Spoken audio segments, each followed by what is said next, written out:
আমার মনে হতেই পারে সত্যজিৎ থেকে তপন সিনহা বেটার ডিরেক্টর।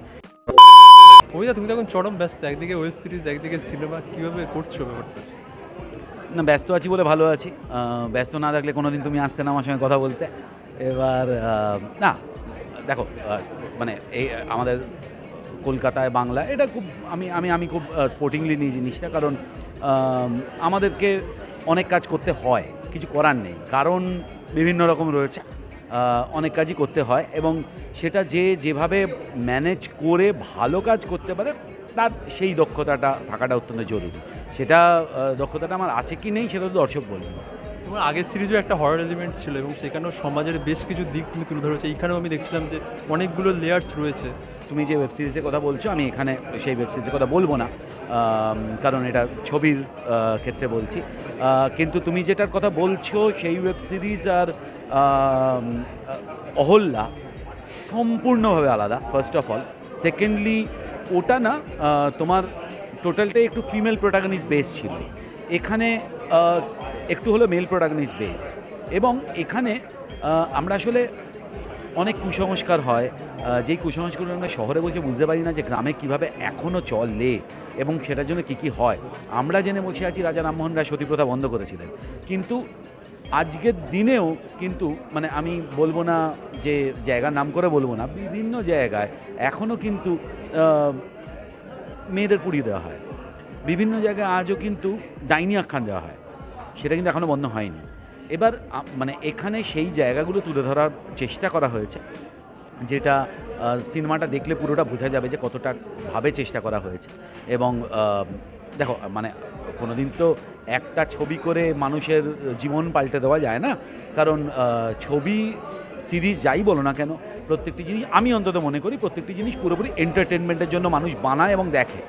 এবার এন্টারটেনমেন্টটা খুব জরুরি, পুরোপুরি একটা বিনোদনের মোড়কে ছবিটা বানানো, কিন্তু সেখানে কিছু গভীর মেসেজ রয়েছে যেটা মানুষকে যদি হিট করে, একজন মানুষকে হিট করলে সেখানে আমাদের সাকসেস। রিসেন্টলি আমি জানি এটা বলাটা ঠিক হবে কিনা, মানে আমাদের তো পশ্চিমবঙ্গের যে গ্রামটা সত্যি তো দেখতে পাচ্ছি যে উত্তপ্ত, তো সেইখানে দাঁড়িয়ে মনে হয় যে এই ছবিগুলো কোথাও একটা সাধারণ, মানে এই যে একটা গোঁড়ামি থেকে তো এইগুলো বিষয়গুলো ঘটছে, সেইগুলো কি কোথাও তুমি বলছো যদিও যে সিনেমা বা সিরিজ কিছুই আলটিমেটলি পাল্টাতে পারে না, হয়তো একটা বিনোদনই দিচ্ছে আলটিমেটলি, তো তাও তো একটা পরিচালকের দায় থেকেই যায়। এবং রিসেন্টলি একটা জিনিস যোগ করছি, তোমার চাইলে নাও দিতে পারো, অনুরাগ কাশ্যপ একটা বলেছে যে একটা ঘাটিয়া পিরিয়ড চলছে। তুমি এই সময়ের একজন প্রতিনিধি, এই সময়ের একজন পরিচালক, তোমার কি মনে হচ্ছে সত্যি কি আমাদের ঘাটিয়া যুগই চলছে? না দেখো, তোমার প্রথম প্রশ্নটার আগে উত্তর দিই, তারপরে পরের প্রশ্নটায় যাচ্ছি। সেটা হলো অতি অবশ্যই, মানে আমি এটা কোনো দিন হতে পারে না, ওই আমি তোমাকে আগেও যেটা বললাম যে এটা কোনো দিন হতে পারে না একটা ছবি করে সমাজ পাল্টে গেল, এটা কোনো দিন হতে পারে না। কিন্তু ওই যেটা বললাম যে একটা মানুষেরও যদি পরিবর্তন হয়, মানসিক পরিবর্তন হয়, তাহলে সেখানেই আমাদের সাকসেস, এটা ফার্স্ট অফ অল। সেকেন্ডলি মানে দেখো, এই যে বললাম যে এন্টারটেনমেন্টের জন্য ছবি, এটা আমি 100% স্বীকার করি। আজকে এন্টারটেনমেন্টের মধ্যে দিয়েই আমরা কি বলার চেষ্টা করছি। আজকে যখন আমি ধরে নাও আমি শহীদ ভগৎ সিং দেখছি, আজকে মানে আমি ধরো অজয় দেবগনের ভগৎ সিং দেখছি, লিজেন্ড অফ ভগৎ সিং, আজকে আমি কিন্তু যেরকমভাবে বিপ্লবীদের মানে ভগৎ সিংয়ের কথা জানছি, রাজগুরুর কথা জানছি, সুখদেবের কথা জানছি, মানে আমি জানছি মানে আগে থেকেই জানি, যারা জানে না তারা নতুনভাবে জানছে এবং তারা কী কী করেছিলেন সেগুলো দেখছেন। কিন্তু লিজেন্ড অফ ভগৎ সিং এতটাই টানটানভাবে বানানো যে এন্টারটেনমেন্টের জন্য আমি উঠতে পারিনি দর্শক আসন থেকে। আমি এইটা বলার চেষ্টা করছি, কারণ শুধু একটা শিক্ষামূলক অনুষ্ঠান, মানে সেটা শিক্ষামূলক অনুষ্ঠানে হয়, আমরা দূরদর্শনে দেখতাম, মানে কাউকে ছোট না করে বলছি যে, কিন্তু সেটা তো মানে মানুষ কেন বসে দেখবেন 2 ঘন্টা? আমি টাকা দিয়ে টিকিট কেটে হলে ঢুকছি, হলে ঢুকে যদি আমি বসে দেখি যে মানুষ বলছে না বিভিন্ন জায়গায় কুসংস্কার হচ্ছে, এটা বন্ধ করা উচিত, মানুষ উঠে বেরিয়ে যাবেন, পরের যখন গিয়ে বলবেন না টিকিট কাটবেন না দাদা, হয়ে গেছে। কিন্তু তার মধ্যেই যখন এন্টারটেনমেন্ট থাকবে, একটা প্যাকেজিং থাকবে, ওকে ধরে রাখবে, সেটাই ধরে রাখবে। সেই ধরে নিয়ে আমাদের লক্ষ্যটা হলো, সেই ধরে যখন পুরো 2 ঘন্টা এন্টারটেনমেন্ট নিয়ে তিনি যখন হল থেকে বেরিয়ে বাড়ি যাবেন, তখন সেই মেসেজটা নিয়ে তিনি একবার হলো ভাববেন, সেটাই আমাদের লক্ষ্য হয়। এবার আসি দ্বিতীয় প্রশ্নে, যেটা বলেছে মানে উনি বলেছেন অবশ্যই, মানে এটা দেখো, আজকে অনুরাগ কাশ্যপ বিং অনুরাগ কাশ্যপ, অবভিয়াসলি মানে আমি একসময় ব্লাইন্ড ফ্যান ছিলাম বললাম, কারণটা কিন্তু ঘাটিয়া বলেছেন এটার জন্য নয়, কারণ আগে উনি যে লেভেলের ছবি বানাতেন, মানে গ্যাংস অফ ওয়াসিপুর বলো, দেবটি বলো, ব্ল্যাক ফ্রাইডে বলো, মানে পর এবং আমি সত্যি মনমার্জিয়া দেখে ছিটকে গেছিলাম যে মানে সত্যি কথা নহন্যতে আলহামদুলিল্লাহ চুকে সানাম, কিন্তু সেটার যে একটা এইরকম ইন্টারপ্রিটেশন হতে পারে এটা অনুরাগ কাশ্যপ ছাড়া আর কেউ করতে পারবেন না, সারা ভারতবর্ষে পারবেন না। কিন্তু আমার মনে হয় যে দেখো জিনিসটা হলো আমরা যখন চায়ের আড্ডায় বসি আমরা কি বলি না যে এটা কি ফালতু সিনেমা বানিয়েছে, সেটা তো বলি। ওনার মনে হয়েছে উনি বলেছেন, হ্যাঁ অবশ্যই যেহেতু তিনি ক্যামেরায় বলেছেন সেই জন্য তাকে ছোট করা হচ্ছে। যদি তিনি ক্যামেরায় না বসে নিজের বন্ধুর সঙ্গে গল্প করতেন তখন অবশ্যই কেউ জানতে পারতো না বলেই ছোটো করা হতো না, কিন্তু অতি অবশ্যই ঘাটিয়া সিনেমা বলাটা আমার মনে হয় না খুব ভালো স্বাদের পরিচয়। কারণ যতই হোক তিনি অত্যন্ত পূজ্য একজন মানুষ, এবং আমরা সবাই যখন আমিও ইন্ডাস্ট্রিতে ঢুকেছি ডিরেক্ট করার কথা ভেবেছি অবশ্যই অনুরাগ কাশ্যপের ছবি দেখে এসেছি। সুতরাং কিন্তু এমনি বাংলা ছবির কি মান কি সামগ্রিকভাবে পড়েছে? মানে আমি ঘাটিয়াটা ছেড়েও দিলাম, মানে উনি যে কথাটা বলছেন যে একদম এভারেস্ট থেকে একদম যেভাবে মানে ডাউনফলটা হয়েছে। দেখো ছবির মান পড়াটা অত্যন্ত রিলেটিভ একটি ব্যাপার, ঠিক আছে। আজকে আমার মনে হতেই পারে যে আমি কথার কথা বলছি, আমার মনে হতেই পারে আমার ঋত্বিক ঘটকের থেকে তরুণ মজুমদারের ছবি বেটার লাগে। আমার মনে হতেই পারে সত্যজিৎ, খুব বিতর্কিত কথাবার্তা বলছি, আমার মনে হতেই পারে সত্যজিতের থেকে তপন সিনহা বেটার ডিরেক্টর। এটা আমার ব্যক্তিগত অভিমত। ব্যক্তিগত অভিমত কেউ কারোর মুখে বসিয়ে দিতে পারে না। অনুরাগ কাশ্যপের মনে হয়েছে যে আগে যে ছবিগুলো হতো সেগুলো অনেক বেটার হতো, এখনকার ছবি বেটার হয় না। কিন্তু আমার খুব সন্দেহ আছে অনুরাগ কাশ্যপ কি সব ছবি দেখেন, এটা হলো প্রথম জিনিস। সব বাংলা ছবি দেখেন, তাহলে আমি তো বলবো যে সেইখানেই বাংলা ছবির মেন জয়, যে অনুরাগ কাশ্যপের মতো একজন পরিচালক বম্বেতে বসে বাংলা সব ছবি তিনি দেখছেন, পুরোটা দেখছেন, তো তবেই তো তিনি ঘাটিয়াটা বলতে পারছেন। উনি যদি আমার ছবিও পুরোটা দেখে বলেন যে এটা কি ঘাটিয়া ছবি হয়েছে, আমি তো গর্বিত বোধ করবো যে পুরো 2 ঘন্টা বসে উনি দেখেছেন। আমি তো অনেক ছবি দেখতেও পারি না, ওনার কথা বলছি না, আমি অনেক ছবি, হিন্দি ছবি, অনেক ছবি তো পুরোটা দেখতেও পারি না, আধ ঘন্টার মধ্যে আমি হল থেকে বেরিয়ে আসি। কিন্তু যেগুলো পুরো দেখি তারপরে তো আমি বলতে পারবো ছবিটা ঘাটিয়া না, ছবিটা অত্যন্ত ভালো। উনি দেখেছেন, এটার জন্যই আমরা কৃতজ্ঞ, এবং এটার জন্যই আমরা কি বলবো, ছবি দেখে যে কোনো মানুষের ব্যক্তিগত অভিমত থাকতেই পারে। আমার মনে হয় যে এটা ওনার ব্যক্তিগত অভিমত, এবং আমার মনে হয় যে এটা নিয়ে বড্ড বাড়াবাড়ি চলছে। কারণ সত্যি কথা বলতে দেখো তোমরা বাড়াবাড়ি করবেই, স্বাভাবিক ব্যাপার, কারণ এটাই তোমাদের কাজ। এবার তোমরা রিপোর্টাররা সবাই বাড়াবাড়ি করবেনই, এটাই কাজ। এবার সেটা আমি মানে সম্মান করি, সেটা কোনো খারাপ কাজ না, এটাই তোমাদের প্রফেশন। এবার সেখানে দাঁড়িয়ে আমার মনে হয় জিনিসের বড্ড বাড়াবাড়ি চলছে। তার কারণ দেখো উনি যখন বলেছেন তখন কিন্তু আমিও ছিলাম না, তখন ওখানে তুমিও ছিলে কিনা আমি জানি না। এবার সেটা কি কথার পরিপ্রেক্ষিতে হয়েছে, সেটার কি এডিটেড ভার্সন আছে, সেটা কোন ছবির কথার পরিপ্রেক্ষিতে হয়েছে আমরা জানি না। উনি একটা শিরোনাম, একটা সামগ্রিকভাবে উনি একটি জিনিস বলেছেন যেটাকে আমরা একটা পুরো উনি মানে উনি বাংলা ছবি ঘাটিয়া বলেছেন তার মানে উনি ঘাটিয়া, এটা হতে পারে না। কারণ উনি অত্যন্ত ভালো ভালো কাজ করেছেন জীবনে। হ্যাঁ হয়তো লাস্ট কিছু বছর সত্যি মানে অনেক কাজই আমি নিজে দেখিনি, সত্যি কথা বলতে। কিন্তু তার মানে কি ওনার ছবি ঘাটিয়া না, উনি যে ছবিগুলো করে এসছেন ওয়ার্ল্ড ক্লাস ছবি করে এসছেন, কিন্তু অনেক ছবি করেছেন যেগুলো হয়তো বসে দেখা যায় না, কিন্তু সেটা কোনোদিন ক্যামেরায় বলা উচিত না, এটা আমি এক বাক্যে স্বীকার করি। লাস্ট প্রশ্ন, সেটা হচ্ছে বনিকে ওই বরবাদের সময় দেখা হয়েছিল, এবং সেখানে বনি ওই ছবিটাকে নিয়ে এখন অ্যাপ্রিসিয়েট করে, রাজদার তুমি অ্যাসিস্ট্যান্ট হিসেবে কাজও করেছিল, তো এখন আবার তুমি কাজ করলে, তো বনিকে কীরকম কী চেঞ্জেস দেখবে? দেখো বনির যখন বরবাদ করেছিল তখন আমি অ্যাসোসিয়েট ডিরেক্টর ছিলাম, তখন আমি বরবাদ আমার লেখা, সেখানে দাঁড়িয়ে মানে বনির যখন ওয়ার্কশপ হয়, ফাইনাস্ট একটা সিনেমা মানে নো ডাউট, অবশ্যই।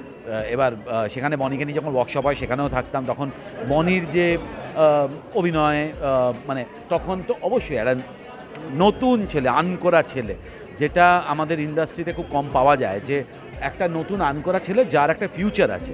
সেখানে দাঁড়িয়ে বনি তখন একটা ব্রাইট ফিউচার ছিল, কিন্তু এখন আমি দেখলাম সে অনেক ডেভেলপড, এবং এই চরিত্রটার জন্য বনি অনেকটা নিজেকে ভেঙে নিজেকে ভালোভাবে তৈরি করেছে, এবং বলতে বলতে বনি ঢুকেও গেছে। আমার মনে হয় এবার আমাকে ছেড়ে ওদিকে বেরিয়ে লাস্ট সেটা হচ্ছে রিসেন্টলি দেখা যাচ্ছে বাংলায় বেশ কিছু বাণিজ্যিক ছবির একটা রমরমা দেখা দিচ্ছে, মানে দেব করছে, জিৎ করছে, বা সবাই করছে। তুমিও কি এটা কীভাবে দেখছো, বা তুমি কি চেষ্টা করবে কোনো বাণিজ্যিক ছবি যেটা কোল্যাব, মানে যেগুলো বলিউড, সাউথ আর বলিউড দেখবে এখন মিশে গেছে, তো এরকম কি কোনো?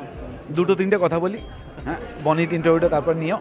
সেটা হলো একটা হলো দেখো জিদ্দাও এখন করছে নয়, কিন্তু জিদ্দা বরাবর করেন, ঠিক আছে, এটা খুব মানে সম্মানীয় জায়গা একটা ওনার, জিদ্দা বরাবর করে একদম। কমার্শিয়াল ছবিতে যদি কেউ বাংলা ইন্ডাস্ট্রিতে ধরে রাখে তাহলে সেটা জিৎ মাদনানি, আর কেউ নয়।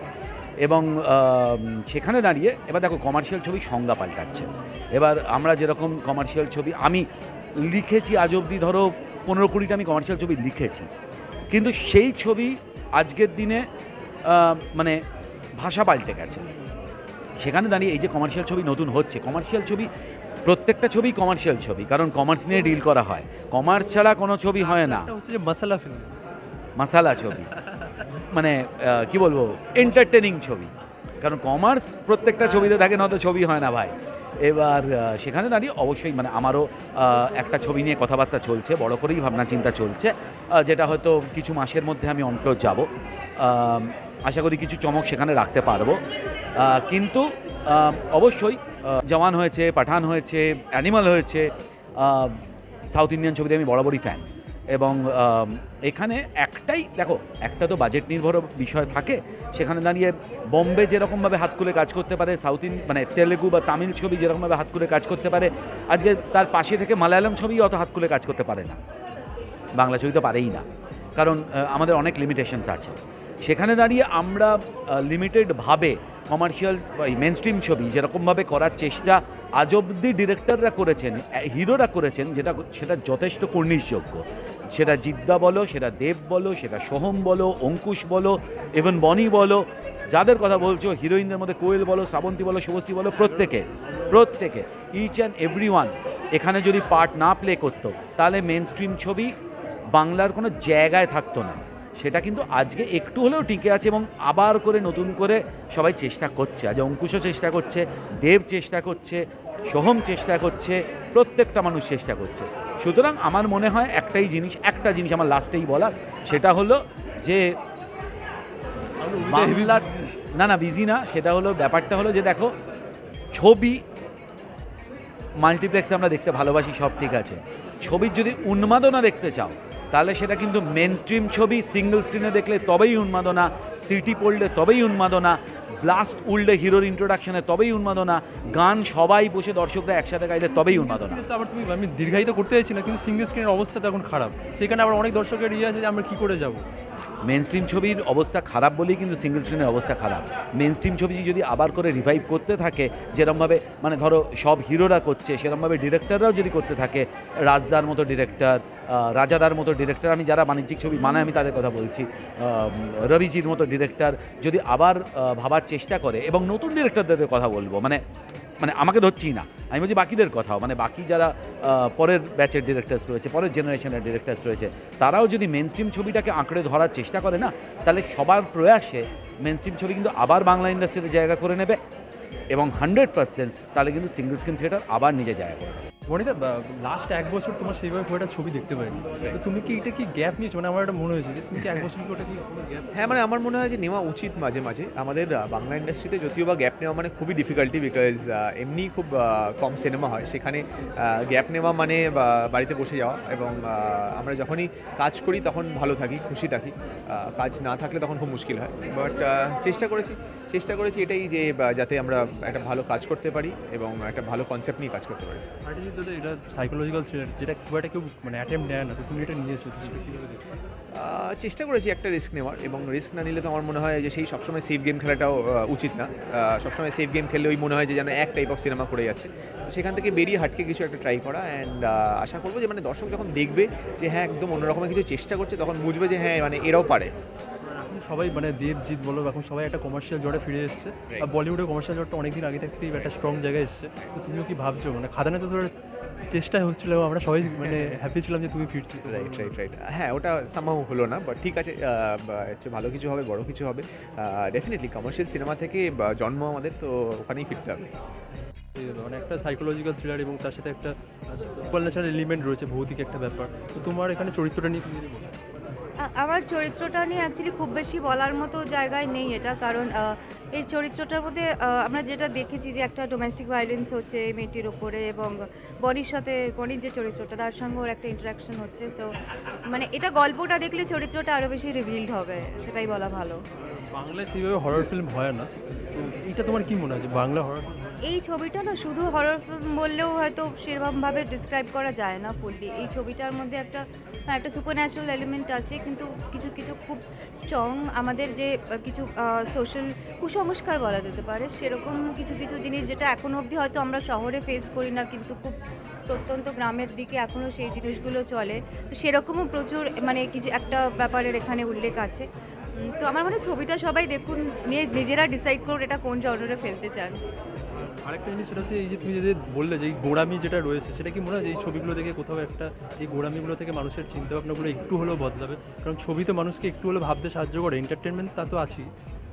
না, ডেফিনেটলি এন্টারটেনমেন্টের সঙ্গে সঙ্গে ভালো ছবির একটা ইম্প্যাক্ট তো নিশ্চয়ই হয়, কিন্তু ছবি দেখে মানে বিশাল মানুষের পার্সপেক্টিভ চেঞ্জ হয়ে যায় সেটা আমি বিলিভ করি না। তাহলে কিন্তু অনেক কিছুই চেঞ্জ হয়ে যেত আমাদের সোসাইটিতে, সেটা হয় না। মানে আমরা যখন একটা প্রচণ্ড পারিবারিক ছবি দেখি কি হঠাৎ করে কি সবাই খুব পারিবারিক হয়ে যায়, সেটা হয় না। হ্যাঁ, বাট ছবি কিছুটা সময় হলেও মানুষকে ভালো ছবি সেটা মানুষকে ভাবতে বাধ্য করায়, সেটা তো ঠিক কথা। মনির সাথে কাজের কেমন? খুবই ভালো। আমরা এর আগে অনেকগুলো ছবি করেছি একসঙ্গে, বাট এই ধরনের ছবির প্রথমবার করলাম। আর আমার অনেক সিনস ছিল বনির সাথে। সো বনি খুব ভালো, খুব খুব ভালো অভিনয় করেছে। লাইক আমি খুব প্লেজেন্টলি সারপ্রাইজড ওর অভিনয়। কিন্তু একটা জিনিস আমরা দেখেছি যে বাংলা ছবিতে সেভাবে হরর এই জনারটা নিয়ে খুব একটা কেউ কাজ করতে চায় না, মানে এটা একটা রিস্কি কাজ হয়ে গেছে। তো আপনারা এটা নিয়ে কাজ করলেন, তো এটা কি বিষয়টা মাথায় ছিল? বেসিক্যালি দেখো, একটু তো হাটকে একটু অন্যরকম গল্প দর্শককে দিতে হবে, আর দর্শক সবসময় একটু অন্যরকম গল্প হলে তার মধ্যে মানে এখন যেরকম চলছে একটা বাংলা ছবি, তোমার গল্পভিত্তিক বাংলা ছবি চলছে, তো আমি চেয়েছি যে কিছু একটা গল্পভিত্তিক ছবি হোক এবং একটু ডিফারেন্ট ছবি হোক যাতে দর্শকের ভালো লাগে। আমি জানি না যে কতখানি কি ভালো লাগবে, কিন্তু চেষ্টা করেছি একটু অন্যরকম একটা ছবি বানানো। বনিতাকেও আমরা অন্য একটু মানে অবতারে যাকে বলে দেখা যাচ্ছে, কারণ বনিতা থাকলে একটু ছ্যাবলামা হিসেবে দর্শকরা একটু নতুন করে বনিকে পাবে, নতুনভাবে বনিকে দেখতে পাবে। আর তোমরা যারা দেখছো ছবিটা তারা বুঝতেই পারছো যে বনি একদম অন্য ট্রেন্ডে অ্যাক্টিং করেছে। তো দেখা যাক, ফিঙ্গার ক্রস কতটা। একটা প্রশ্ন ম্যাম, আপনারা যখন 90 দশকের ছবি করছেন চুটিয়ে, সেই সময় হল তো অনেক বেশি ছিল, এখন হলটাও কমে এসছে, কীভাবে দেখছেন? মানে কী হয়, সময়ের সঙ্গে তাল মিলিয়ে চলতে হবে। অবভিয়াসলি আমরা যখন ছবি করতাম একটা বড় জনারের ছবি করেছি বা বড় রকম হল টল নিয়ে, মানে তখন অনেক রিলিজ এরকম ছিল। এখন যেহেতু কমে এসছে বা এই ক্রাইসিসটা এসছে, এখন তার মধ্যখান থেকেই বাংলা ছবিকে বাঁচিয়ে রাখতে হবে, তার মধ্যখান থেকেই বেরোতে হবে। ছবিতে আপনাকে কীভাবে দেখতে পাওয়া যাবে সেটা যদি ছবিটায় আমার একটা ছোট্ট কিন্তু অত্যন্ত গুরুত্বপূর্ণ একটা ভূমিকা ছবিটায় আছে। কেমন করেছি অভিনয় করবার সময় প্রচুর আনন্দ পেয়েছি, ডিরেক্টরের সাথে কাজ করার সময় আনন্দ পেয়েছি ভালো। আর কেমন করলাম সেটা তো ছবি দেখবার পরে অন্য সবাই বলবে। আপনাকে আমার মনে হয় দেব, আই লাভ ইউ, আমি প্রথম কাজ করি বরবাদে, তারপরে যোদ্ধা, তারপরে অভিমন্যুর দেব আই লাভ ইউ, নিমকি ফুলকি দুটো, মাঝে আর একটা করেছিলাম, ওটার নামটা মনে নেই। আরে এই ছবিতে আপনাকে কীভাবে দেখতে পাওয়া যাবে? একটা ছোট্ট ইনফরমেটিভ চরিত্র, যে ও নায়ক আসে একটা ইনফরমেশনের জন্য, প্রথমে আপত্তি জানাই বলবার জন্য, পরে আস্তে আস্তে খোলসা করে বলি। খুব অল্প চরিত্র। ঈশানদা, তোমার গানের মধ্যে খুব ভীষণভাবে যেটা আমার ফিল হয় যে একটা কোথাও প্রেম অপ্রেম সব জুড়ে থাকে, বিরহ, একটা অদ্ভুত ওইগুলোর মিশেল হচ্ছে তোমার গলায় সুর হয়ে ফুটে ওঠে। তো অনেক কিছু বলে ফেললাম, জানি না কতটা ঠিক কতটা ভুল। তো এই ছবিতে গান গাওয়ার ক্ষেত্রে কী কী মাথায় ছিল? কারণ সাইকোলজিক্যাল থ্রিলার, হরর ফিল্ম, তো হ্যাঁ, আমাকে যখন অম্লানদা গানটা সুর করে তখন আমাকে প্রথমে বলেছিল কি গানটা একটা থ্রিলার, একটা সাসপেন্স, ওই জিনিসটা রাখতে হবে। তো গানের ট্র্যাকটা সেই হিসাবে আমরা ডিজাইন করি। তারপরে গাওয়ার সময় একটা সামহাও একটা গলার মধ্যে ওই ভয় থাকলে যেমন একটা হয়, একটা ফিসফিসিয়ে কথা বলা, কখনো ভয় পেলে যে চিল্লে ওঠা, ওই জিনিসগুলো অনেক কিছু রেখে আমরা এই গানটাকে অনেকক্ষণ ধরে মানে অনেক টাইম নিয়ে স্টুডিওতে রেকর্ড করেছি। ছবিতে গান লেখার কী কী মাথায়? এই ছবিতে গান লেখাটা স্পেশাল এই কারণে যে এটা একটা তো হরর ফিল্ম, এবং হরর ফিল্মের টাইটেল ট্র্যাকটা লিখেছি, ফলে যেটা হচ্ছে মানে একটা প্রথম এরকম একটা ক্রিপি গান লেখার অভিজ্ঞতা হলো আর কি, মানে যেখানে প্রচুর ভুতুরে এলিমেন্টস থাকছে, গানের মধ্যে একটু প্রেম থাকে। এখানে একদম অপ্রেম আছে, হ্যাঁ প্রেম আছে, এখানে একটা ওই মিস্ট্রির সাথে একটা রোম্যান্স রয়েছে, একটা মানে কি বলবো, একটা ওই নীরবতার সাথে একটা প্রেম রয়েছে এখানে, আবার কাব্য, হ্যাঁ ওই আর কি।